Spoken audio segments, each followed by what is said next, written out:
Bonjour David. Bonjour Coco. On est nouveau avec David parce qu'il y a eu beaucoup d'intérêt par rapport à la vidéo qu'on a fait ensemble, hein, où toi tu m'as interviewé par rapport à notre maison. Un grand merci.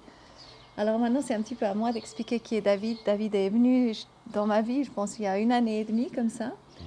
Et en fait c'est avec un savoir extraordinaire au niveau judiciaire vraiment. Et tu as proposé ton aide par rapport à notre maison grâce à François de Siebenthal. Et il était aussi très engagé dans tout ce qui était l'initiative Monnaie Pleine, très engagé. Et en fait, tu connais la loi, je pense, mais vraiment, en tout cas beaucoup mieux que les policiers qu'on a croisés l'autre jour. Oui. Et voilà, tu t'intéresses un petit peu à toutes ces failles aussi. Quelles sont ces failles? Tu connais justement l'histoire du fraude du nom. Dont nous allons parler maintenant. Voilà, ça c'est vraiment cette grande thématique, je pense, qui est importante de connaître Oui. parce que moi je connaissais absolument rien de tout ça et je pense que c'est quelque chose qui va beaucoup intéresser les gens et je trouve intéressant parce que tu as les mots pour le dire. C'est vraiment simple quand tu t'exprimes, je trouve, on arrive à comprendre. Il n'y a pas tout le monde qui comprend ces choses de cette facilité-là, tu vois. Et je pense que c'est chouette si on a un échange sur ça. Simplement, moi, Josephi, je peux te poser un peu des questions parce que c'est sûr, ça prend du temps à vraiment comprendre. Ça prend du temps à comprendre. Ça prend vraiment du temps en fait à réaliser que le sujet que l'on traite, en réalité, nous met dans une situation où on est dans l'obligation de renier sa propre identité, celle avec laquelle on s'est identifié toute notre vie, du moment où on est né et on a pris conscience on a cru avoir pris conscience de qui on est. Et en fin de compte, on découvre avec la fraude du nom que cette identité auquel on s'est identifié tout au long de notre vie, à l'école, au travail, pour les hommes à l'armée, certaines femmes aussi, par rapport aux assurances, par rapport aux impôts, par rapport à toute la vie sociale que l'on vit, hein, du matin au soir quand on se lève, travailler, payer les factures, les impôts, quand on se fait arrêter par la police pour un contrôle ou autre, on se rend compte que, quand on a compris la fraude du nom, qu'en fin de compte, cette identité que l'on a endossée toute notre vie, en réalité, ce n'est pas nous. C'est pas moi. Ouais, C'est un avatar, un homme de paille, c'est ça. moi je dis le pion du Monopoly. Voilà. Donc, vas-y. Oui, Une question. non, c'est intéressant. Non. Non, mais moi, je me suis rendu compte de ça parce qu'en en fait, on écrit toujours, tu vois, toutes les lettres que je reçois aussi du tribunal ou comme ça, hein, c'est toujours écrit mon nom de famille en grand, en gras, Voilà. en grand lettres.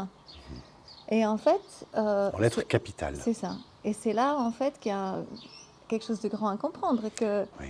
on ne s'adresse pas à moi autant qu'être humain en chair et en os, Non. mais effectivement, quelque part, à ce papier avec lequel je m'identifie jusqu'à maintenant, qui était déposé par les parents avec le certificat de naissance, c'est juste. Oui. Et puis on s'identifie avec ça toute la vie. Et après, il y a cette histoire derrière que en fait, si on ne dit pas qu'on est en chair et en os et qu'on est vivant, un être humain vivant, après 7 ans, on nous... Ah, c'est tellement On est compliqué à perdu en comprendre, mer. hein, Alors c'est vrai que c'est mais très on est compliqué. perdu On en va mer. reprendre les bases. On va reprendre les bases. Ce qu'il faut déjà comprendre, c'est qu'au niveau juridique, l'être humain, en tant que tel, n'a jamais eu sa place dans l'arsenal juridique. On prend la Constitution, alors on est en Suisse, donc on va parler principalement suisse, et je vais faire quelques parallèles avec la France, parce que la France a un peu plus d'avance sur nous, ils ont découvert ça il y a plus longtemps que nous. Les Américains et les Canadiens ont plus de 30 ans d'avance. Au Canada, par exemple, il y a Ghislaine Lanctot, qui est un ancien médecin, qui a écrit des livres, notamment La mafia médicale, qui a découvert tout ça et qui a viré son nom et son prénom qui lui a été donné à la naissance et qui était inscrit dans les registres d'état civil. Donc cet avatar qui est la personne juridique, elle a viré tout ça, elle a choisi son nom, elle est redevenue souveraine. Si on prend la Bible, par exemple, tous les personnages de la Bible n'ont qu'un prénom. Personne n'a de nom de famille. Oui, c'est vrai. Si on regarde aujourd'hui les rois, les reines, les princes et tout ça, hein, je veux dire, la reine Elisabeth, elle n'a pas de nom de famille. Alors on va dire de Windsor, mais elle n'a pas de nom de famille. J'ai jamais pensé à ça. On parle du prince William, il n'a pas de nom de famille. Et on peut trouver sur Internet les actes de naissance des enfants de Katie Williams. Et on voit justement que Kate, qui s'appelait Middleton, de nom de jeune fille, de maiden name, le nom de jeune fille en Oui. anglais, lorsqu'elle s'est mariée, elle a perdu son nom de famille. Donc au lieu de prendre le nom de famille de William, puisqu'il n'en a pas, il est souverain, il n'a pas de nom de famille, elle a perdu son nom de famille. Donc elle n'est plus Kate Middleton, elle est Kate, je ne sais plus quoi, duchesse, enfin voilà. Et les enfants de Katie Williams n'ont pas de nom de famille. Waouh! Voilà. Waouh! Le pape choisit son nom. On a actuellement le pape François, mais le pape François, l'être humain qu'il est depuis sa naissance, ne s'appelait pas François, il a choisi son nom pour sa fonction de souverain pontife. Et c'est là justement la grande différence entre les souverains et, j'ai envie de dire, les esclaves. Donc il faut comprendre que tout ce système dans lequel on baigne depuis la naissance est un système d'esclavage, on va rentrer dans les détails après, à savoir que le fait qu'on ait un nom et un prénom, surtout le prénom, surtout le nom, le nom de famille. Le nom de famille, en fait, nous a été donné par l'État. C'est pas le père qui donne le nom de famille, le père, en fait, ne fait que de transmettre. Et il faut savoir que l'esclavage se transmet également par le père. On trouve ça dans le Code noir que j'ai publié sur mon Facebook il y a quelques heures. Là, je remercie mon ami Alexandre Hilarion de l'avoir publié. Alors il faut comprendre que dans le monde juridique que l'on hérite aujourd'hui, qui provient principalement du juridique romain, il y avait déjà cette notion de ce que l'on appelle le capitis deminutio maxima, minima ou media. Alors, le capitis deminutio, donc capitis la tête, donc on coupe la tête, hein, on diminue la tête. Ouais. Capitis la tête, deminutio diminuer, Ouais. donc on diminuait la tête, donc tout ça, et ça on pouvait le faire minima, media ou maxima. Et je fais exprès de descendre justement dans mes termes parce qu'on perdait un peu de citoyenneté, par exemple le droit de vote, minima. Je prends un exemple parmi tant d'autres. Hein. On pouvait perdre le droit, par exemple, de faire partie de droit de cité, c'est-à-dire par exemple on perdait le droit, par exemple, de faire de la représentation politique dans l'Assemblée, dans le Parlement, lorsque par exemple on allait en prison pour avoir tué, pour avoir peu importe. Et le capitis deminutio maxima, c'est lorsque l'on perdait carrément son statut de citoyen pour devenir un esclave. Et l'esclave, à l'époque, portait le nom, alors de famille, on ne peut pas vraiment le dire comme ça, parce qu'à l'époque, on était fils de... Alors, par exemple, mon père s'appelle Alain, s'appelait. Donc, si on garde la notion de nommage ancestraux, je suis David, fils de Alain. Oui. Ça, ce serait mon vrai nom. Et si on reprend la Bible, on retrouve ces notions-là. Les Arabes aujourd'hui, le monde musulman, le monde arabe, hein, tu prends les pays du Maghreb, tu prends l'Arabie Saoudite, tu prends toutes ces zones-là, tu as encore les noms qui sont très, très éloquents. Ben quelque chose, c'est fils de. Tu prends chez les Asiatiques, San, c'est également fils de. Donc notre vraie identité, moi c'est David, fils de Alain et de Simone. D'accord. Léonard. Mais c'est touchant, c'est beau en plus. C'est beau. Ouais, c'est très beau. Léonard de Vinci. Leonardo da Vinci. Ouais. Léonard, alors j'ai été justement dans la petite bourgade où il a grandi, vécu et étudié. Léonard n'avait pas de nom de famille. Leonardo n'avait pas de nom de famille. Et pour le différencier des autres Léonard, on le disait Leonardo da Vinci. Parce qu'il y a une petite ville, un petit village qui s'appelle Da Vinci, en Lombardie. Très joli d'ailleurs. Lombardie ? Je ne sais plus, pas loin de Florence. Très très très joli petit village. Et donc on a plein de personnages comme ça dans l'histoire. Donc il était souverain aussi. Alors quelque part, oui. En fait, cette notion de nom de famille, je ne sais pas quand est-ce qu'elle est arrivée. J'ai l'impression que c'est arrivé avec Napoléon, avec le Code civil, dont nous, la Suisse, nous en héritons une grande partie, puisque Napoléon est venu à Genève entre 1800, je ne sais plus, 3 et 12, 13, un truc comme ça, début du 19e siècle. Donc Napoléon nous a apporté le Code civil, et j'ai l'impression que dans le monde latin, donc la France au départ, puis après les autres pays, cette notion de nom de famille s'est figée un peu comme ça. Et donc, il faut comprendre que le nom de famille que l'on a aujourd'hui, toi par exemple c'est Tajberter, moi c'est Pétavino, et ma mère c'était Vincent, et j'avais les deux noms de famille à la naissance, en tout cas pour la France. Ce nom, en fait, ne vient pas, ça ne désigne pas le nom d'une famille et on ne se transmet pas ce nom de génération en génération. En fait, c'est un nom qui a été arrêté à un moment donné dans l'histoire.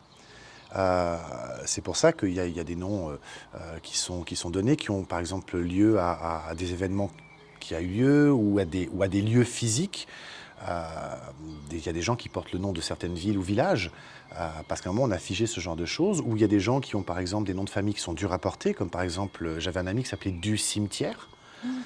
Tu vois, c'est un peu lourd à porter, Du Cimetière. Donc il a pu faire changer son nom de famille en autre chose.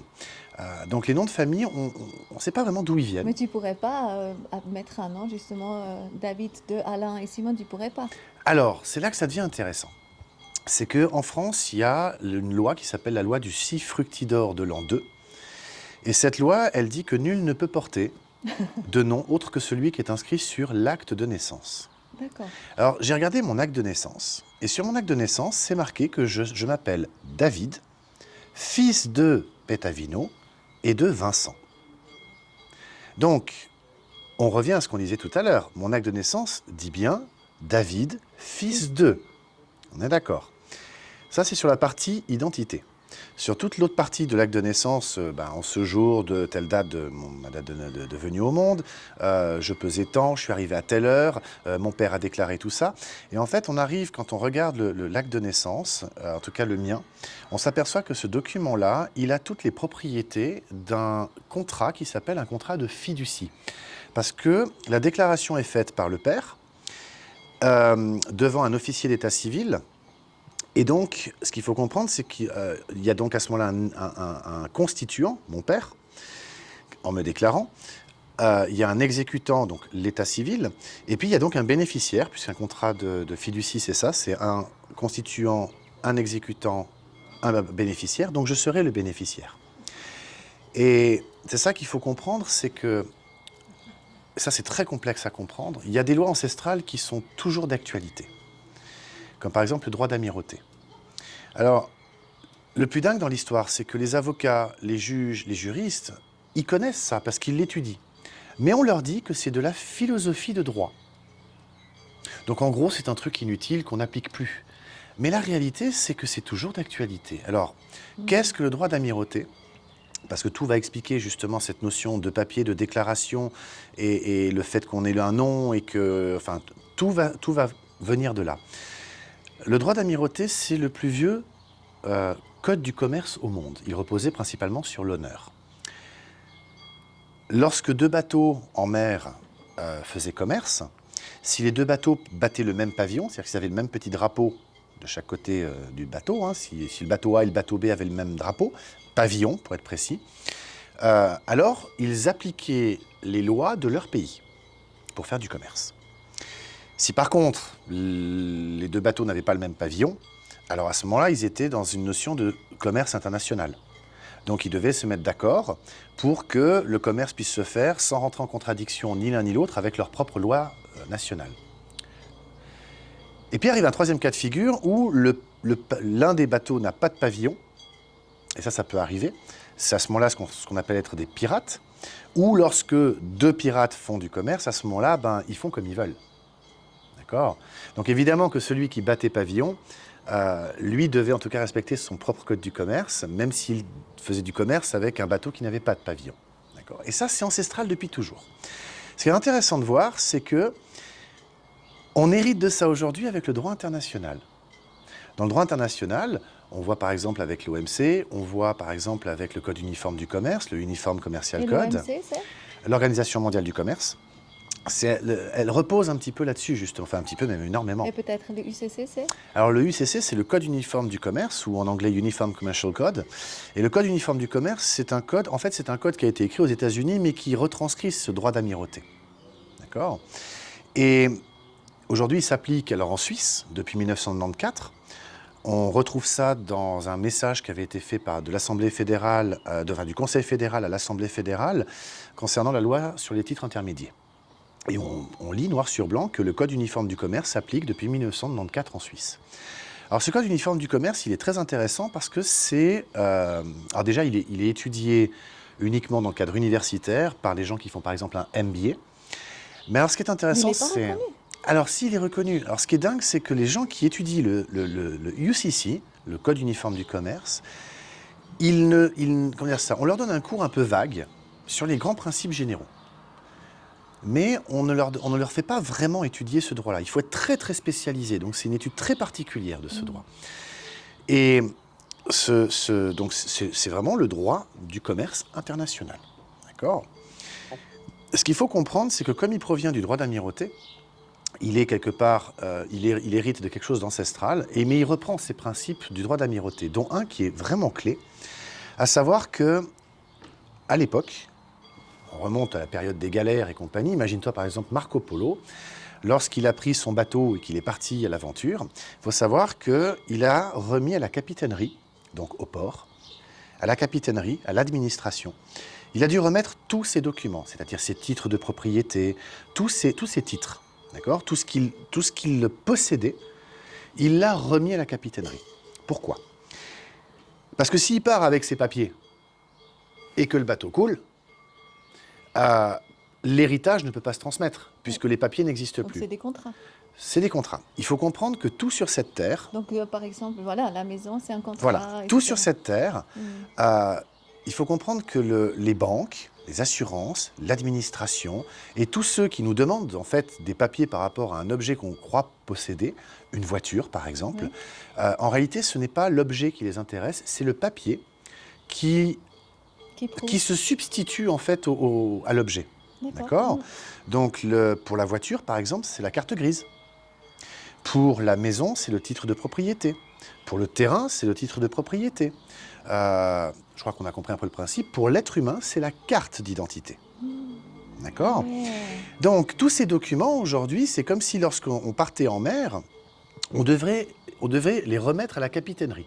D'accord ? Parce que si le bateau coule, ou si je ne reviens pas, donc je suis Marco Polo, si je ne reviens pas au bout de 7 ans, eh ben, la capitainerie remet tout ça à l'État qui, elle, lance le processus d'héritage. Oui, c'est ça. D'accord ?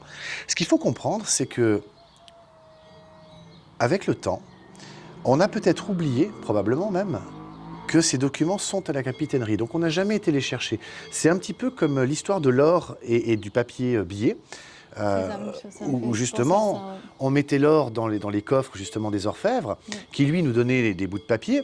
Puis l'orfèvre s'est aperçu que finalement, comme personne venait récupérer son or, il pouvait continuer à émettre des papiers. Mais on est exactement dans le même schéma. C'est-à-dire que comme la capitainerie, ou plutôt aujourd'hui l'administration, on ne va pas récupérer les titres originaux, on n'a que des copies. Tu vas demander ton acte de naissance, tu obtiendras une copie, pas un original. Tu vas demander ton titre de propriété au registre foncier, tu obtiendras une copie, pas un original. Et il est où l'original ? Alors c'est une bonne question. C'est une excellente question. Alors moi j'ai appelé... Notaire, non ? Alors j'ai appelé, parce qu'on a plein de documents pour revenir à l'être humain, nous, l'être humain, il faut comprendre le processus de création de la personne juridique, donc du fameux papier qui se substitue à nous. Voilà. D'accord ? La fraude du nom est quelque chose qu'on trouve sur Internet très facilement. Je recommande d'ailleurs le site de mon ami Jack Fruit qui est la tromperie du code justinien, donc Google, la tromperie du code justinien. Et il a fait un travail absolument extraordinaire. Mais moi, j'y croyais pas. Je veux dire, c'est trop gros pour être vrai. Et j'aime bien travailler avec du concret. Alors j'ai pris le téléphone, j'ai appelé la mairie de mon lieu de naissance, Monaco. J'ai appelé le service civil, j'ai dit, écoutez, voilà, j'ai besoin d'un document qui prouve que je suis né vivant. Alors ils m'ont tout de suite dit, oui, il vous faut un acte de naissance. Mais l'acte de naissance, je l'avais entre les mains. J'ai dit, bah, écoutez, non, pas... Une copie. Alors la copie conforme à l'original, ouais. Donc c'est un papier sur lequel ils ont collé un timbre, ils ont mis leur tampon, c'est marqué copie conforme à l'original. Donc j'ai un document qui se prétend être une copie conforme. C'est qu'une prétention parce que moi je ne peux que croire ce qu'on me dit et je ne l'ai pas vérifié. Mais avec tout ce que j'avais appris dans la fraude du nom, je voulais vérifier tout ce qui s'était dit. Alors j'ai appelé la mairie de Monaco et j'ai fait un peu le blond pour essayer de... Alors qu'est-ce qu'il en est ressorti ? Mais non, tu sais que je suis le président de la Société protectrice des blondes. Non, c'est pour cette expression, j'ai fait un peu l'ignorant. Et tout s'est avéré être vrai, à savoir que, donc, information qui provient de la mairie de Monaco, du service civil. Lorsque un enfant vient au monde, par exemple dans l'hôpital, le médecin qui a accouché l'enfant, lui, comme il est assermenté, ou plutôt il a une auto, il est médecin, donc il peut délivrer un document qui s'appelle un certificat de naissance, enfin un certificat d'accouchement. D'accord? Voilà. La preuve. La preuve, il témoigne Voilà, qu'il c'est a ça. vu cet enfant naître, enfin C'est naître, ça, venir c'est au ça. monde. Il fait un contrat, il signe. Il fait pas un contrat. D'accord, Il fait pas un contrat. Il fait une déposition. d'accord. C'est-à-dire Ok. qu'il fait un acte, si tu veux, de témoignage. Ok, Ok, il témoigne qu'il a bien vu un enfant venir au monde. d'accord. Et tu entends, j'ai bien dit venir au monde, j'ai pas dit naître. C'est voulu. Donc un enfant vient au monde. Le document, il part à la mairie. Et évidemment, le père, vu qu'on lui dit tu es obligé de déclarer l'enfant, qu'est-ce qu'il fait le père? Il se pointe soit dans le bureau de l'hôpital, soit il va à la mairie directement, ça dépend, et puis il va remplir une déclaration de naissance. Et ces deux documents vont partir au greffe du tribunal. Et le greffe du tribunal, donc le tribunal, va créer un document qu'il va renvoyer au civil, donc à la mairie, et ce document s'appelle un acte D'accord. de naissance. Mhm. Et il faut comprendre qu'un acte, ce n'est pas un certificat. Un certificat, c'est un témoignage. Un acte, c'est juste une extraction des informations que l'on a à un instant donné. Tu vas par exemple à l'office de la population, tu demandes un acte, enfin tu demandes un justificatif de domicile, elles vont te sortir un acte de domicile. D'accord. Tu vas demander ton acte de naissance, il va te sortir un acte de naissance. Donc ils vont sortir de leur base de données les informations qu'ils considèrent avoir à ce jour. Ces informations sont peut-être fausses, mais en tout cas, c'est les informations qu'ils ont. D'accord. Et la totalité du système repose sur le fait que, comme ce document provient d'une prétendue autorité, il a une valeur. Mhm. Les informations seraient justes. Mhm. Mais en fait, un acte, ce n'est pas un certificat, ce n'est pas un témoignage. C'est juste des informations qui sont écrites, point barre. On ne sait pas si elles sont vraies. Donc on voit qu'on a là un petit souci, c'est qu'on a d'un côté un médecin qui a fait un certificat, donc un témoignage, et de l'autre, nous avons un tribunal qui crée un autre document qui s'appelle un acte de naissance. Et c'est là que ça devient dingue, parce qu'on va passer notre vie, sur la base de cet acte de naissance, on va créer une carte d'identité, éventuellement un passeport. Quand on va vouloir contracter, c'est-à-dire louer par exemple un appartement, on va donner notre carte d'identité. Quand on va vouloir aller chercher un emploi et donc contracter avec un employeur, on va lui donner notre carte d'identité. Lorsque on veut souscrire un abonnement téléphonique, nous allons donner notre carte d'identité. Lorsque nous souscrivons à une assurance maladie ou accident, on le fait toujours avec cette identité-là. D'ailleurs, il nous demande aussi une copie de la carte d'identité. Mhm. Et donc, tout ce que l'on fait au quotidien, on le fait toujours avec cette carte d'identité. Oui. Alors ça peut sembler normal parce qu'elle justifie de notre identité. Oui. Mais il faut comprendre qu'en réalité, cette carte d'identité, c'est la représentation matérielle. Elle matérialise cette fiction C'est juridique. mon existence. Alors non, pas de ton existence, de l'existence de la personne juridique qui a été créée par le tribunal et qui se substitue à toi dans ce monde qui finalement n'est qu'un monde de commerce. Tout n'est que commerce. Absolument tout. Alors le truc qui est absolument dingue, et c'est là que ça devient totalement dissonant, c'est qu'il faut réaliser qu'en réalité, on joue tous un grand jeu de Monopoly. Alors, imagine-toi qu'on pose sur la table un jeu de Monopoly, tu vois, toi et moi, on met un jeu de Monopoly, on y place les pions, on met les cartes, les dés, et puis, jette les dés. 5, qu'est-ce que je vais faire? Qu'est-ce que je vais dire surtout? Je vais dire, j'avance de 5. Alors, je prends le pion et j'avance de 5. Mais c'est pas moi qui avance, C'est les dés. c'est le pion. Le pied. Ouais. Et là, je tombe sur une case. Enfin, le pion tombe sur une case. Et qu'est-ce que je vais dire, moi, en tant que joueur, par habitude? Ah j'achète. Mais c'est pas moi qui achète. C'est le pion. Et puis, tu prends les dés, tu lances, tu fais pareil. Et puis, moi, je vais prendre les dés, et puis je lance, et puis je vais me tirer une carte chance qui me dit « va en prison ». Mais moi, l'être humain, assis autour de la table, je ne vais pas en prison. Je prends le pion et je vais le mettre en prison. Oui, oui. Le pion, c'est la personne juridique. Moi, l'être humain autour de la table en train de jouer, je ne suis pas le pion. C'est un peu comme Avatar. C'est un avatar. Eh bien, le pion, dans mon explication, c'est la carte d'identité. On passe notre vie à nous identifier, à nous confondre, le mot c'est ça, à nous confondre avec cette carte d'identité. Mais cette carte d'identité, en fait, c'est une personne juridique.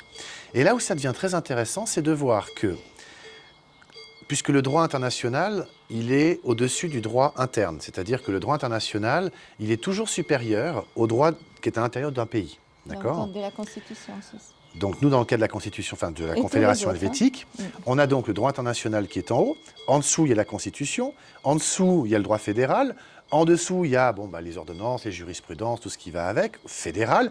En dessous, il y a les cantonales. Et on recommence à chaque fois on va dire la pyramide des normes. Et puis après, on arrive même au niveau cantonal, où de nouveau, on a cette pyramide des normes qui est un peu la même. Bref. Mais on va rester simple, on va rester au niveau fédéral. La Confédération suisse a conclu un accord en 1999 de mémoire, qui est rentré en vigueur en 2002, qui s'appelle « Accord entre la Confédération helvétique et la communauté européenne concernant le trafic de marchandises par voie ferroviaire et par route ». Et on trouve dans cet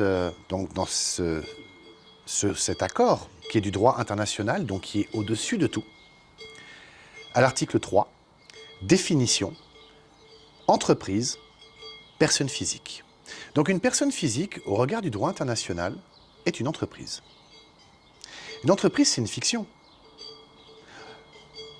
Moi, j'ai travaillé pour différentes entreprises, mais l'entreprise n'est pas tangible, elle n'est pas palpable, c'est une fiction, c'est une croyance. Oui, il y a des gens qui sont allés créer des bouts de papier, qui ont été déposés au registre du commerce, et puis ils ont mis des sous sur un compte, mais l'entreprise n'existe pas. Matériellement, elle n'est pas tangible. On pourrait la représenter par les bureaux dans lesquels on va travailler, la carte de visite que l'on a, mais en fait, elle n'existe pas. Toi, tu existes, toi. Oui, tu es ça tangible. constitue toujours Tu es un être humain. d'être humain, en fait. Toi, tu existes, Ouais. tu es. Être ou ne pas être, telle est la question, quelque part. Une entreprise n'existe pas. C'est une fiction, c'est une croyance, c'est une représentation. D'accord ? Donc la personne juridique, c'est une entreprise, au regard du droit international. Ça a des implications qui sont quand même assez majeures. Parce que si une personne physique est une entreprise au regard du droit international, on peut se poser la question, alors à ce moment-là, pourquoi est-ce qu'on remplit une déclaration d'impôt des personnes physiques ?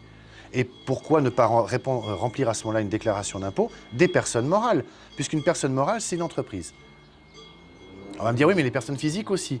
Et là, on rentre en fait dans des marasmes juridiques où on va avoir l'administration fiscale qui va dire, mais moi, je suis bloqué par le biais de ma loi sur l'imposition des personnes physiques ou des personnes morales, qui quelque part entre totalement en contradiction avec le droit international, qui prime. Donc c'est là que ça devient génial, parce que finalement, on se rend compte que tous ces articles de loi, tous ces codes, finalement, ne sont que des conventions que l'on accepte ou pas d'adopter entre l'un et l'autre des êtres humains qui jouent un jeu, celui du Monopoly. Si on prend la Constitution fédérale, elle est très claire. L'article 5.1, il nous explique que le droit, c'est la base et la limite de l'activité de l'État. Donc, on prend la loi, et c'est le début et la fin de ce qu'il a le droit de faire. Tout ce qui est en dehors, j'ai envie de dire, il n'a pas le droit. Mais nous, on est justement en dehors, en tant qu'être humain. Alors justement, c'est là que ça devient intéressant. C'est qu'on a l'article 5.3. L'article 5, alinéa 3, nous dit que, alors les organes de l'État, mais les particuliers, doivent agir de manière conforme aux règles de la bonne foi. De la bonne foi. De la bonne foi. Donc ça, c'est de la droit négatif, justement. Alors là, on rentre effectivement dans la notion de qu'est-ce que la bonne foi. Alors la bonne foi, juridiquement, elle n'est pas définie, si ce n'est ne pas nuire à autrui. Donc la bonne foi, finalement, on retombe sur les 10 commandements. Donc on tombe sur le droit, sur ce qu'on appelle le droit négatif. Divin. On est dans le droit divin, on est dans tous ces articles, on est dans ce qu'on appelle les lois universelles, quelque part. Je donne un exemple pour expliquer bien la chose. Si je prends un objet, je peux écrire dans tous les articles de loi que je veux, oui, dans tous les codes, je peux écrire que je veux que lorsque je lâche l'objet, il monte. Je pourrais l'écrire dans tous les codes possibles et imaginables. Mais c'est pas juste. Je m'oppose là à une loi universelle. Oui. Je ne peux pas m'y opposer. Voilà. D'accord ? Le juridique, en fait, c'est un peu ce qu'il tente de faire, c'est-à-dire il tente de soustraire l'homme de la réalité tangible dans laquelle on est, pour le projeter dans un monde qui est totalement imaginaire, qui est le monde du commerce. On a tous signé des contrats. En haut d'un contrat, il y a une chose qui est écrite, qui est toujours la même, c'est la date. Et aujourd'hui, on est le, je sais plus quoi, 12, 12, 13, je sais plus. dimanche. Je sais plus quelle Ça peut date être on est. le Ah oui, 17 on est le juin. 14 juin. Ah, le 14 Puisque demain c'est le 15, ouverture des frontières. Ah oui. On est le 14 juin 2020, tu es d'accord? C'est ça, oui. Eh Oui. ben, c'est une convention que nous venons de passer parce que regarde, le calendrier islamique ou musulman, il n'est pas en 2020. Je crois qu'ils sont en 1700 et des bananes. D'accord? Tu prends les juifs, le calendrier lié à la Torah, ils sont en, je sais plus, 5004, 5006. Donc, le calendrier lié à la Torah, le calendrier lié au Coran, n'est pas le même que le calendrier lié à la Bible. Or, tous les contrats, on les passe sur la notion qui voudrait qu'il y a 2020 ans, à peu près, il y a Jésus, je ne sais pas si c'est sur la base de sa mort ou de sa naissance, mais on part de ce moment-là. Il y a 2020 ans, c'est le point de départ, c'est Jésus, et tous les contrats que l'on fait aujourd'hui sont liés à ça. C'est la date liée, en quelque part, à Jésus. Mais c'est une convention. Parce que si je veux, moi je suis en l'an 4, ou en l'an 10, après un événement qui m'est cher. Et qui serais-tu pour me dire « mais non, c'est pas vrai » Et c'est là qu'on voit que tout ce que l'on fait dans notre quotidien, en fait, sans qu'on se rende compte, s'attache à des croyances. Et les outils de développement personnel, d'ailleurs, tentent de nous le faire comprendre. Sortons des schémas. Oublions ce que l'on croit savoir, tout démonter pour tout reconstruire. Qui sommes-nous? Qui je suis? Alors, qui je suis? Ben, si je prends mon porte-monnaie et je regarde, j'ai une carte d'identité, je suis... Ben non, je ne suis pas ça. Ça, c'est une fiction qui a été créée par le tribunal. En fait, moi, je suis David. Je suis un être humain. Et tout ça, c'est une grande expérience que je peux vivre. Je suis un esprit, incarné dans un corps d'os, de chair et de sang. Tous les livres saints le parlent, le disent, d'une manière ou d'une autre. Je fais une expérience terrestre, quelque part. Ce que les New Age essaient de faire comprendre, ce que les outils de développement personnel essaient de faire comprendre aussi. Et le tribunal fédéral l'a même reconnu, puisqu'il y a un arrêté du tribunal fédéral qui dit que les esprits de l'au-delà ne sont pas des sujets de droit suisse. Alors là, on arrive dans un contexte qui est assez intéressant, parce que si les esprits de l'au-delà ne sont pas des sujets de droit suisse, ça veut dire que lorsque je me fais flasher, parce que j'ai roulé à 3 ou 4 km/h de trop, ce qui arrive, hein, qui a été flashé? Est-ce que c'est moi l'être humain ou est-ce que c'est la voiture? La voiture qui a une plaque d'immatriculation qui appartient à l'État.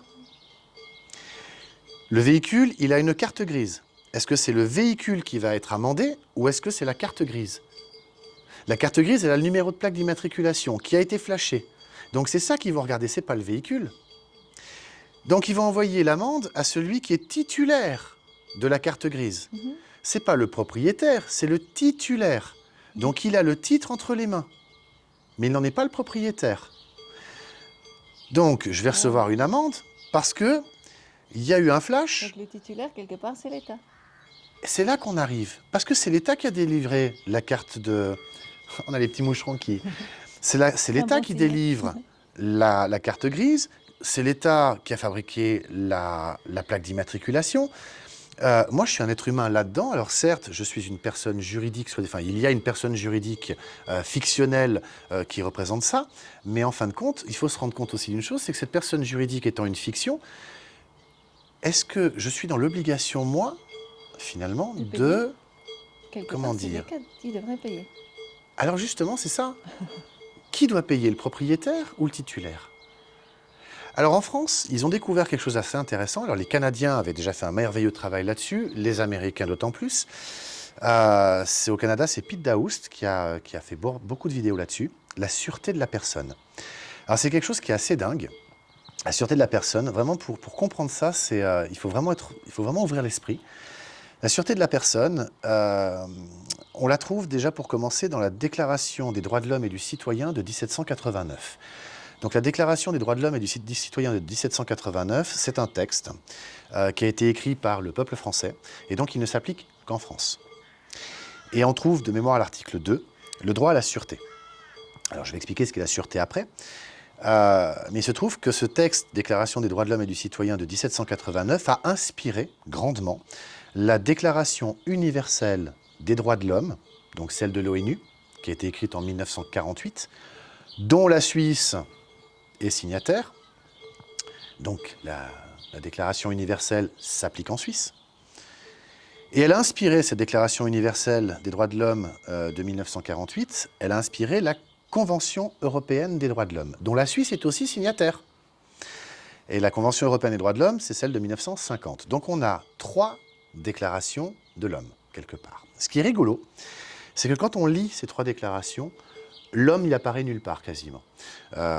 Si on prend la Déclaration universelle des droits de l'homme, on peut y lire que tous les hommes naissent libres et égaux en droit et en dignité. Mais après, c'est fini. On va parler de nul ne doit subir, de personne ne doit... Et il faut comprendre que dans le juridique, ils utilisent les mêmes mots que le vocabulaire qu'on trouve dans le Larousse ou dans le Robert, donc le dictionnaire de la langue. Pour nous, la France, pour la langue française, pour le Larousse et le Robert. Mais ils prennent les mots et ils mettent leur propre définition. C'est pour ça que les mots qu'eux utilisent ne correspondent pas à ceux que nous avons dans nos dictionnaires. Une personne, toi et moi, quand on dit une personne, on pense à quelqu'un. Il ne va pas en juridique. En juridique, c'est la fiction. C'est pas quelqu'un, c'est la fiction. Donc, quand on lit les déclarations des droits de l'homme, quand on lit tous ces textes et qu'on voit que personne, c'est... Alors, pas dans leur jeu à eux.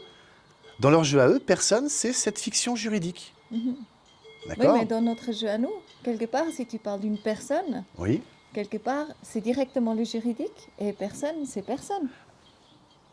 Alors, c'est là, quelque part, c'est là que les mots, on voit qu'ils sont galvaudés. J'essaie de plus en plus d'enlever le mot « personne » de mon vocabulaire pour 2 raisons.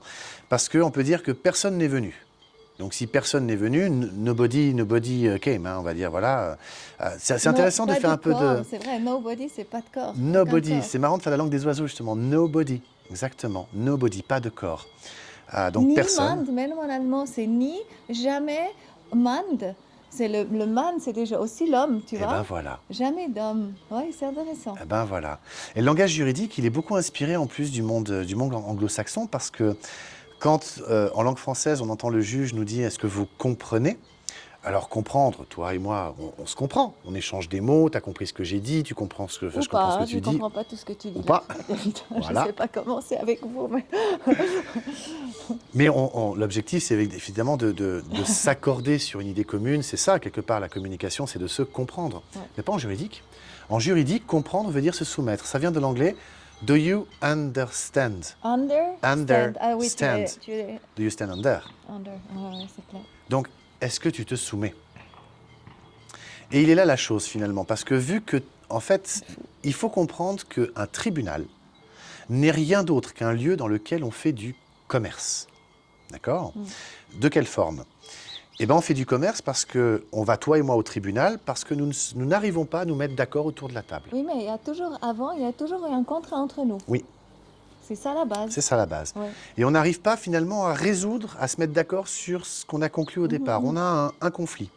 Donc si on est dans un conflit, on est déshonoré. C'est pour ça que dans le tribunal, le président du tribunal ou le juge, on s'adresse à lui généralement en lui disant « votre honneur ».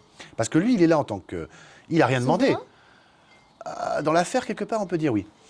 Il est là, quelque part, il n'a rien demandé, si ce n'est qu'il fait son travail. Hein. Lui, il n'a rien demandé. Il voit 2 camps qui viennent s'affronter devant lui parce qu'ils n'arrivent pas à se mettre d'accord. Donc lui, il est dans l'honneur, lui. Mais il y en a un des 2 qui n'est pas dans l'honneur. Un des 2 camps, d'accord, qui n'est pas dans l'honneur.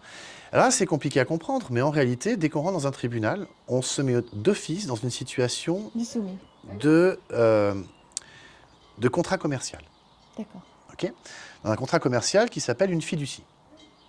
Et donc, il y a le constituant, celui qui a fait appel au tribunal. C'est ce que tu as essayé d'expliquer à un rendez-vous au tribunal. C'est ça. Et il n'a pas du tout aimé. Il n'a pas aimé. Il n'a pas accepté. Il n'a pas aimé. Il a dit, je sais très bien ce que je fais. Oui. Qu'est-ce que tu avais dit? Alors, il n'a pas aimé parce que je lui ai dit, donc, nous sommes là réunis. Il y a donc eu la partie demanderesse qui a convoqué le tribunal. Elle est donc la constituante. Vous, monsieur le juge, vous êtes donc là pour exécuter, donc vous êtes l'exécutant, ce qui veut dire que dans un cadre de contrat de fiducie, nous en sommes les bénéficiaires. Évidemment qu'il n'a pas aimé. Et il ne peut pas aimer, parce qu'en faisant ça, on remet le jeu à l'endroit. Nous, dans ton affaire depuis le début, on dit que la banque, n'ayant pas présenté le titre original, donc pas de titre original, pas d'obligation, ils l'ont peut-être perdu, ils l'ont peut-être brûlé, ils l'ont peut-être vendu. S'ils ne te montrent pas le titre original, tu n'as aucune obligation de t'exécuter. C'est là qu'on revient justement avec la fraude du nom, c'est que tout n'est basé que sur des copies. Et aujourd'hui, il y a plusieurs êtres humains qui veulent remettre la main sur tous les documents originaux qui se trouvent à la mairie. Et on n'y arrive pas. La mairie refuse de nous rendre ces titres. Donc si je reviens au droit d'amirauté, au bout de 7 ans, on est perdu en mer. Mais si on revient avant les 7 ans, mais même après, hein, on retourne à la capitainerie et on dit, bah, regardez, je suis vivant. Donc ils doivent nous rendre les documents. C'est ce qu'on doit faire avec un enfant avant ses 7 ans. Alors c'est ce qu'on doit faire. Avant ces 7 ans, ce aussi. serait bien. Alors en Suisse, nous avons, et en France aussi, il y a ce même document. Et j'ai découvert ça de manière un peu hasardeuse. Je me suis rendu compte que tous les êtres vivants, je ne veux pas dire le mot personne, tous les gens qui arrivent à la retraite, notre AVS, notre système de retraite, leur envoie chaque année un document à remplir. Et ce document s'appelle un certificat de vie. D'être vivant ou de certificat de vie, c'est l'AVS. L'AVS envoie chez qui? L'AVS envoie un document à celui qui est bénéficiaire d'une rente AVS, un certificat de vie ou attestation de vie, un truc comme ça, certificat de vie, je crois. Donc nous, on reçoit ça? À la retraite, oui. D'accord, d'accord. Et donc, ils doivent retourner ça, évidemment, à l'AVS, donc aux caisses de retraite. C'est pour leur signaler qu'effectivement, ils sont toujours en vie. C'est intéressant, ils sont en vie. D'accord? Donc, parce qu'ils sont en vie, ils vont être rémunérés. D'accord? Pourquoi j'aborde ce sujet-là? Parce qu'en fait, quand on va sur le site de la commune, moi j'habitais à Lancy, donc je cherchais ce document, un certificat de vie, et ben on peut aller dans n'importe quel... on peut l'imprimer depuis Internet déjà, parce qu'il est donné par les communes. Il n'a pas le logo de l'AVS, donc c'est un document où il n'y a pas le logo de l'AVS. On peut le remplir, aller voir la police, la gendarmerie, ou une autorité, comme par exemple l'administration civile, et ils le tamponnent, du moment qu'on leur montre que on est bien là, et puis on a bien la carte d'identité donc qui correspond à cette personne juridique fictionnelle, et ils vont nous reconnaître en vie. Comme ils nous reconnaissent en vie, quelque part, c'est comme si on revenait de la mer. De la mer. D'accord? Oui. C'est important cette notion de revenir de la mer, donc parce qu'elle est symbolique. C'est la première fois qu'on nous reconnaît autant qu'être humain? Alors, c'est un petit peu ce que je commence à comprendre, c'est que l'administration nous reconnaîtrait que nous sommes donc en vie. À partir de 65 ans.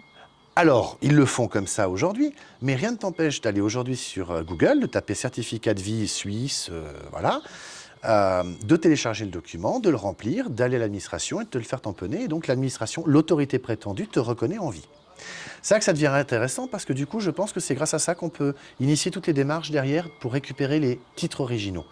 Je veux venir sur l'assurance vie parce que c'est extrêmement important. Là, je pense qu'on peut comprendre. Il y a des gens qui ont fait des assurances vie. J'ai le souvenir d'une amie, Rafaela, si tu regardes cette vidéo, je te salue. Son papa a disparu il y a des années en arrière. Et normalement, au bout de 7 ans, l'assurance vie doit faire bénéficier l'assuré, hein, donc dans ce cas-là, c'était sa fille, du montant de la prime qui était convenue et prévue. Bref.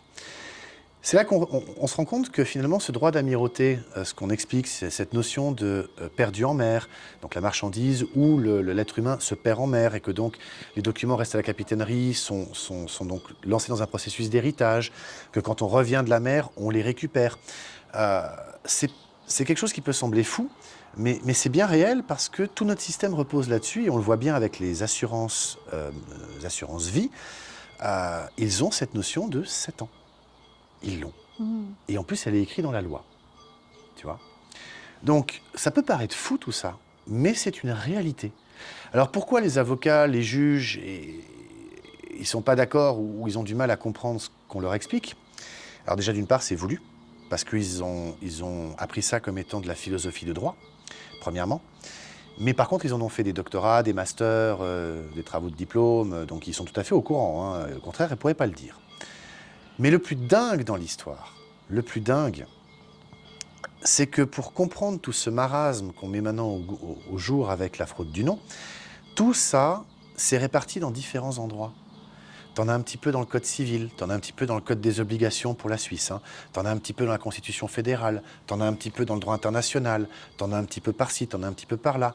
Et donc, le problème, c'est qu'un avocat, il va se spécialiser en civil, il va se spécialiser en pénal. Oui, personne à la supervision surtout en fait. C'est ça. Et c'est hyper compliqué. Et c'est hyper tu l'as un petit compliqué. peu, quand même. Alors, je ne suis pas le seul. Il y a énormément d'autres gens merveilleux qui ont travaillé là-dessus, hein. Sonia, je te salue. En France, il y a des gens comme Lorelai qui ont fait un travail extraordinaire. Lorelai, par exemple, on trouve sur son site Aurore Esclave Story. Elle a fait une vidéo extraordinaire où elle explique que le Code civil en France, l'article 1, dit clairement que la loi doit être promulguée partout sur le territoire par le roi. Alors, il faut savoir qu'en France, M. Raffarin, de mémoire en 2004, je crois, il a écrit un texte, de mémoire une ordonnance, ou un décret, je ne sais plus, pour modifier le Code civil, l'article 1 notamment. Alors, c'est drôle parce que il a écrit un texte qui, juridiquement, est en dessous de celui-ci pour modifier celui-là. Je m'explique. Est-ce que tu peux imaginer un seul instant qu'un maire d'une petite bourgade, hein, par exemple ici, dans ce petit village tout sympathique, j'imagine que le maire, ça doit être ton voisin, est-ce que tu imagines que le maire puisse écrire un texte qui va modifier le droit international? Non. Non. Est-ce que tu peux imaginer que le maire puisse écrire un texte qui va modifier la Constitution suisse? Même pas. Non. Sauf dans notre processus légal, voilà. Mais il ne peut pas le modifier de lui-même. Non. Est-ce que tu peux imaginer que le maire puisse écrire un texte qui va modifier le droit cantonal? Non plus. Pas, Non là. plus. Ben là, c'est exactement un peu ce qu'il a fait, c'est qu'il a écrit un décret, donc c'est un texte qui est en bas, qui est allé modifier le truc qui est en haut. C'est ce qui se passe dans la Constitution un petit peu aussi, non? Il y a des choses un petit peu qui se Non, sont ça, ils l'ont pas passées. fait, heureusement, mais le peuple veille à ça, justement. Mais D'accord. donc, Raffarin, M. Jean-Pierre Raffarin, a écrit un texte, un décret, je crois, qui a modifié l'article 1, mais légalement, il n'est pas modifié. D'accord. Si on reprend tout l'arsenal juridique français, il est intouchable, ce code civil. Intouchable. On est d'accord. Et on va même plus loin. C'est que si la loi doit être promulguée partout sur le territoire, donc en France, et donc dans les territoires d'outre-mer et autres, si ça doit être promulgué par le roi, il faut savoir qu'en France, le dernier roi qu'il y a eu, c'était, de mémoire, Louis-Philippe Ier, qui était au pouvoir jusqu'en 1826, je crois, de mémoire. Je ne m'attendais pas à vouloir parler de ça, donc j'ai quelques dates un peu floues, à vérifier, évidemment. Et depuis qu'il n'y a plus de roi en France, eh ben, il n'y a plus de loi qui a été promulguée. Et on peut le vérifier de manière très simple, hein. C'est que tout ce qui a été mis en œuvre, on appelle ça des codes. C'est pas la loi, c'est un code. On appelle ça des décrets. Ah, c'est pas une loi, un décret. On appelle ça un décret-loi. Ah bah, c'est pas une loi, un décret. La loi, elle est en dessous de la Constitution. Les décrets, les ordonnances et tout ça, c'est en dessous encore. Donc en fait, vu qu'il n'y a pas de roi qui a promulgué la loi en France, la France fonctionne dans des croyances, en des textes qui sont des croyances, qui sont en dessous même du truc suprême qui s'appelle le Code civil, qui a dit que la loi doit être promulguée par le roi. Et comme quand on se fait arrêter en France, la gendarmerie, la police dit « c'est la loi », mais même eux ne sont pas capables de dire laquelle. Et c'est ça qui est drôle, parce qu'en fait, ils vont s'appuyer sur des règlements de police, des règlements, mais pas la loi. Mhm. Ils vont s'appuyer sur des décrets, mais pas sur la loi. Et donc, on tombe dans une situation où en France, c'est absolument dingue, mais quelque part, j'ai envie de dire que tout l'arsenal juridique, il n'a aucune valeur. Emmanuel Valls, en plus, a fait quelque chose de dingue en partant, la veille de son départ. Emmanuel Valls, qui était Premier ministre sous François Hollande, il a fusionné, alors je vais le faire très simple, hein, parce que c'est un dossier assez complexe. Parce que je sens que... Il a fusionné, en fait, il a placé tout le pouvoir juridique, qui est censé être séparé, d'après les concepts amenés par Montesquieu.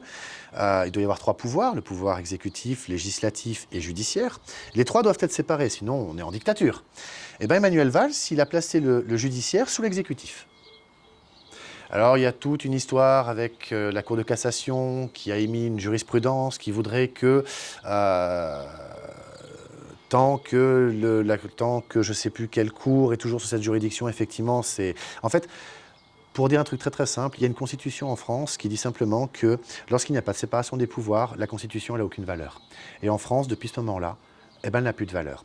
D'autres vont dire encore plus loin que la Ve République en France ne serait pas légitime pour différentes raisons. Je renvoie de nouveau sur la chaîne YouTube de Lorelai, Esclave Horror Story, où Maître Fortabal Abattu, qui est un avocat, docteur en droit, donc c'est pas un rigolo le monsieur quand même, hein, explique tout ça très très bien.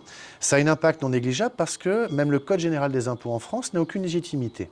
Et je vais revenir chez nous du coup en Suisse parce que ce qui est dingue, c'est qu'on s'aperçoit que aux États-Unis, le Internal Revenue System, et là on peut voir les vidéos de Aaron Russo, décédé depuis un certain temps malheureusement, mais il est allé interviewer le patron de l'IRS, le Internal Revenue System, qui est l'organisme qui cueille l'impôt aux États-Unis.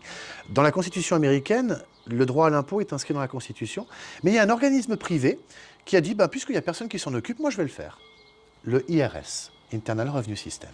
Donc Aaron Russo est allé l'interviewer, le patron de l'IRS, et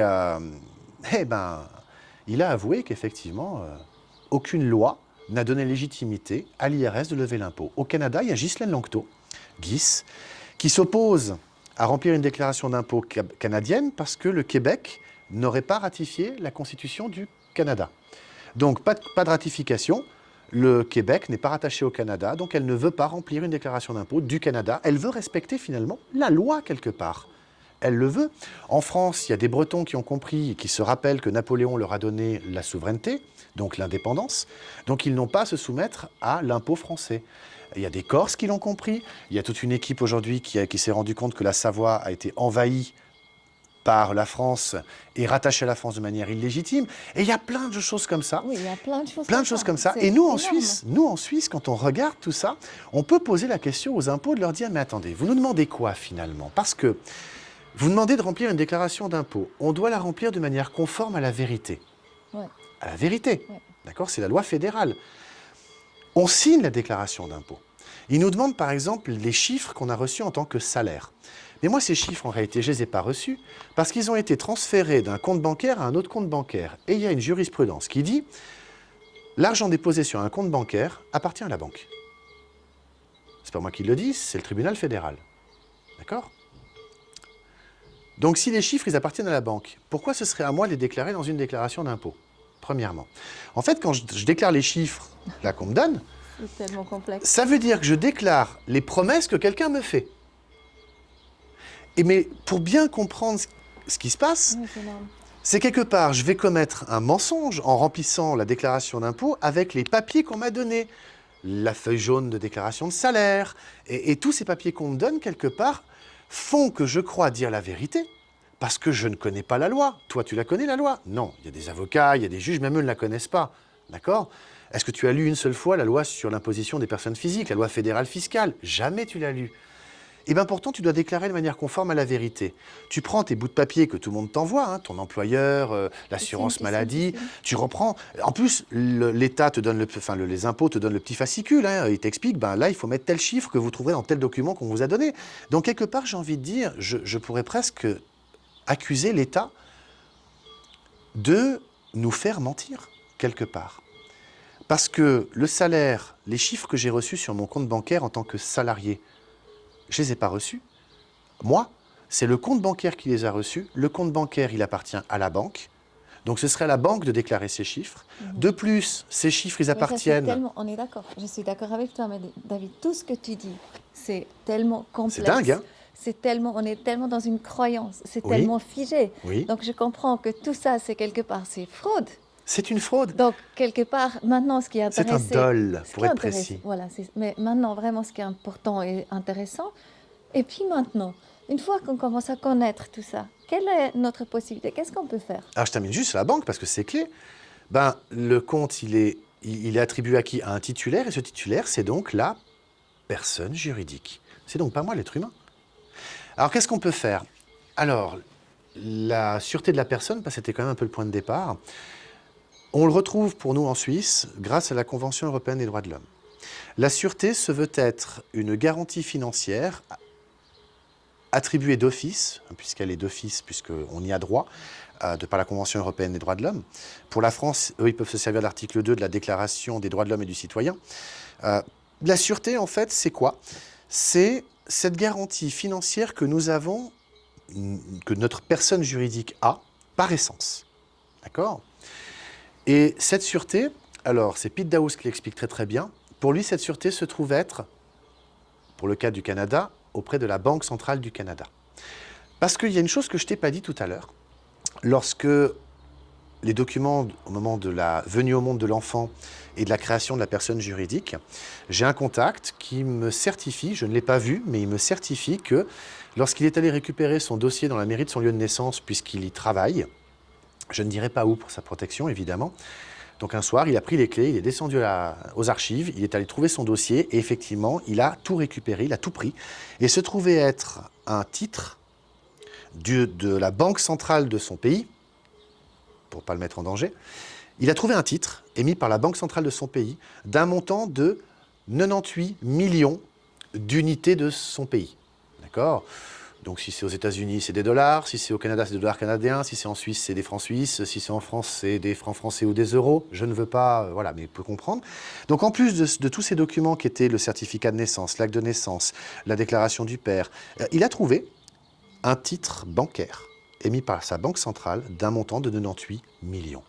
Donc le truc qui est dingue, c'est ça la sûreté, c'est qu'à notre naissance, une valeur nous est attribuée. Voilà. Et cette valeur, c'est ça la sûreté.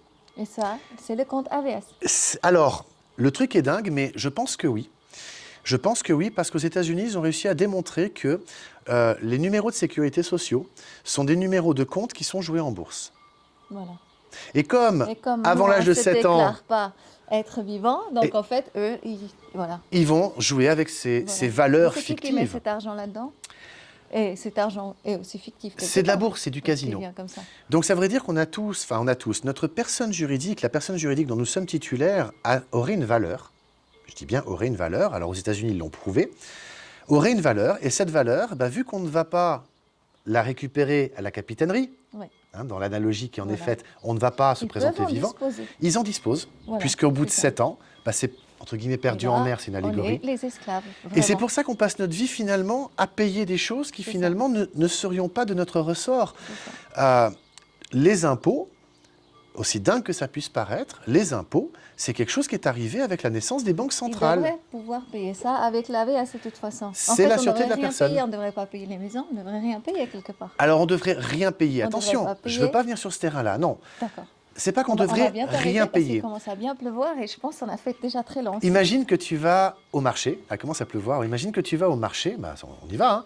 Tu vas au marché, tu prends tes tomates, tes kiwis, Non, ça oui, bien sûr. On doit tu vas payer. pas dire On est au bien marchand, d'accord. écoute, On est bien d'accord. sers-toi auprès de ma banque centrale. Non, là tu passes un contrat avec lui, donc tu Ouais, vas ouais. lui. C'est du Oui, on est commerce que tu d'accord. fais directement.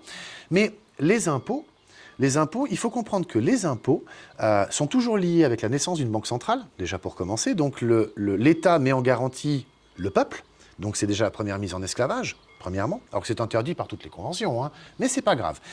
Tout le monde le fait. Et surtout, la chose la plus dingue qu'il faut comprendre, c'est que on doit pouvoir décharger ces dettes publiques, donc c'est celles-ci que nous n'avons pas finalement à payer.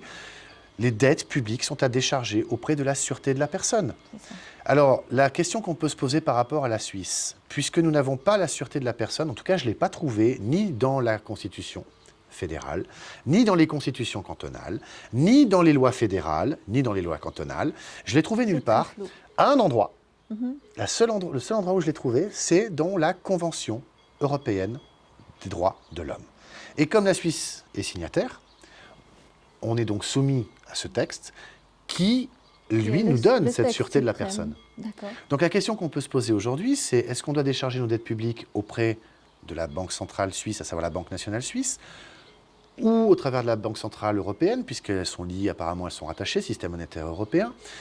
Donc où est-ce qu'on doit décharger tout ça? C'est une bonne question. Il y aurait encore plein à dire sur le sujet des impôts et de la Banque nationale suisse, mais vu tout ce Voilà. qui peut, voilà. Voilà. Moi je dis qu'on peut continuer dedans. On a dû bouger parce qu'il pleuvait. Donc j'expliquais justement les impôts, pour prendre un exemple. Mais il y a quelque chose qui est absolument hallucinant quand on va regarder. Alors en France, ils se sont aperçus que la République française était une entreprise enregistrée au registre du commerce. On retrouve sur société.com et dans les bases de données de l'INSEE, on retrouve tout ça, puisque c'est l'INSEE qui distribue les numéros de sirène ou de sirette, qui est l'équivalent du numéro de TVA, ce qui veut dire que dès que tu as un numéro de TVA, tu es une entreprise, et une entreprise n'a pour but que de faire du commerce. Et bien en Suisse, c'est inscrit dans le Code des obligations, qui est notre code à nous du commerce quelque part, hein, puisqu'il régit toutes les obligations contractuelles. Donc, on voit l'article 762 que la Confédération, les cantons, les communes et les districts sont des corporations. Comme ce sont des corporations, ce sont donc des entreprises, hein, de nouveau, ce sont des entités fictives, elles ont pour but de faire du commerce. Alors, ce qu'il faut comprendre, c'est que la situation juridique dans laquelle on est aujourd'hui, quelque part, avec un petit peu cette guerre des libéraux, des conservateurs, ce qu'on voit avec le monde qui se présente, hein, où il y a de plus en plus d'organismes non gouvernementaux comme l'OMC, l'OMS, qui se positionnent au-dessus des États pour leur donner des directives ou des ordres, ou l'Union européenne. En fait, ce qu'il faut comprendre, c'est que dans la Bible, on voit que Jésus avait chassé les marchands du temple. On pourrait dire aujourd'hui que les marchands ont envahi le temple. Pourquoi ? Parce qu'à l'époque, un organisme public, comme l'État, il était vraiment public. Donc dans la tête des gens, un organisme public, c'est un organisme qui finalement œuvre dans l'intérêt général de la communauté. Une mairie, par exemple, elle est là justement pour administrer les biens liés à son cadre, qui appartiennent justement aux propriétaires. Voilà, donc c'est pour gérer un petit peu toute cette partie communautaire. Sauf que aujourd'hui, on se rend compte qu'une mairie en France ou une commune en Suisse, c'est une entreprise privée. On se rend compte qu'en Suisse, la Confédération, les cantons et les districts, donc les communes aussi, sont des entreprises. Non seulement elles sont enregistrées au registre IDE, qui est un registre suisse, c'est le registre d'identité des entreprises, mais en plus on retrouve la Confédération, les cantons, les tribunaux, les écoles, la police, la gendarmerie, toutes. On les retrouve en plus dans une autre base de données, qui est une base de données internationale, la base de données du Duns and Bradstreet. Et ils ont un numéro, Duns, et on peut trouver, si on va sur Internet, sur la base de données upic.de, upik.de, et ben on arrive à retrouver, pour la Suisse, la Confédération, tous les cantons, toutes les communes, tous les hôpitaux, tous les corps de police, donc la police cantonale de ceci ou la police cantonale de cela, on les retrouve tous, et ce sont tous des entreprises. Ce qui est dingue dans cette histoire, c'est que les fonctionnaires qui sont employés par ces administrations, ils pensent faire très bien leur travail et à juste titre. Ce qu'ils ne savent pas, c'est qu'en réalité, ils font du commerce, et qui plus est de manière illégitime, parce qu'ils obligent l'être humain à faire du commerce avec une entreprise privée. Les impôts, par exemple, envoient la déclaration d'impôt, donc le fonctionnaire fait très bien son travail par rapport à ses règlements, par rapport à ce qu'il a appris. Donc qu'est-ce qu'il fait ? Il envoie la déclaration d'impôt au contribuable. Le contribuable va faire quoi ? Il va la remplir, il va la signer, puis il va renvoyer. Donc c'est là qu'il a contracté avec une entreprise. En fait, ce qu'il faut comprendre, c'est qu'aujourd'hui, ce qui était public est devenu privé. Ça a un impact qui est non négligeable, parce que ça veut dire qu'en fin de compte, moi je n'ai aucun contrat avec la Confédération, je n'ai aucun contrat avec la commune, je n'ai aucun contrat avec le canton, jusqu'à preuve du contraire, et je n'ai aucun contrat avec l'administration fiscale. Sauf si je reçois la déclaration d'impôt et que je la remplis, je la signe, là j'ai contracté avec eux. Pourquoi ? Parce qu'eux vont dire, mais attendez, il y a une loi, on utilise une loi. Et on se retrouve dans la même situation que le Internal Revenue System aux États-Unis, c'est-à-dire cet organisme privé qui s'est dit, bah tiens, vu qu'il n'y a personne qui occupe ce terrain-là, bah moi je vais le faire. Sauf que nous en Suisse, ou en France, l'impôt est né notamment avec la Banque centrale, en tout cas en Suisse. Et ce qu'il faut comprendre, c'est que ces organismes publics, en devenant privés, continuent une activité qui théoriquement ne leur appartient pas.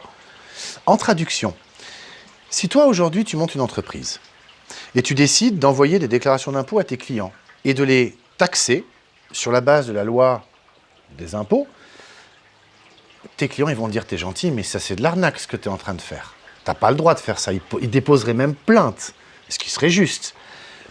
Mais nous, parce qu'on nous a enseigné, on nous a appris, nos parents nous ont dit, parce qu'on croit que tout ça est légitime. Et en fin de compte, moi j'ai l'intime conviction, et je vais me réfugier derrière mon droit fondamental de croyance, qui est inscrit dans la Constitution fédérale, je crois que tout ça, c'est une immense supercherie. Si la Confédération est une entreprise, elle fait du commerce, j'aimerais qu'elle me montre le contrat que j'ai signé avec elle. Si la commune, les cantons, la gendarmerie, la police font du commerce avec moi, j'aimerais comprendre, j'aimerais savoir quel est le contrat que j'ai signé avec eux. Tant que je ne nuis à personne, je fais un excès de vitesse. Je dépasse de 3, 4, 5 km/h, y compris au-dessus de la marge de sécurité. Hein. À qui ai-je nuit? Est-ce qu'il y a un blessé? Est-ce que la confédération ou la commune, le canton, qui va m'envoyer l'amende, peut se prétendre d'être lésé de quelque chose? Non. Ils ont juste pris une photo. Voilà. Donc ça, c'est extrêmement important à comprendre, c'est que le domaine public, enfin les organismes publics sont devenus des privés. Les gens qui y travaillent ne le savent pas, donc les fonctionnaires, les agents de police, les administrateurs, tous ces gens, ils ne le savent pas. Et ils font très très bien leur travail, ça j'en conviens. Mais pour moi, ce travail qu'ils font est totalement illégitime. Et ça, c'est très grave. Et c'est quelque part, maintenant, ce qu'il faut comprendre, c'est qu'on est dans une situation où financièrement, les banques, elles sont totalement en faillite. Le système bancaire, il est mort. Tout ce monde est en train de s'écrouler. Et le fait de comprendre la fraude du nom permet justement l'éveil. C'est une des parties. Et pour ça, il y a des vidéos que j'invite vraiment tout le monde à aller voir. C'est les vidéos de mon ami Jérémia Lécarné. Il a une chaîne YouTube. Il a fait un travail extraordinaire de recherche, vraiment, sur les contrats, sur le droit des défunts, sur la notion de temps. Il a découvert, par exemple, que le temps est une notion juridique qui n'existe que pendant les contrats. Puisqu'on a parlé tout à l'heure de 2020. Hein, donc on a conclu tous les deux que cette date-là était correcte entre toi et moi parce qu'on accepte tous les deux cette notion de il y a 2020 ans, Jésus, tout ça. C'est un contrat. Jérémia a vraiment fait un travail extraordinaire. Il a une pédagogie exemplaire. Et vraiment, j'invite tout le monde à aller voir sa chaîne, Jérémia Lécarné. Voilà, merci.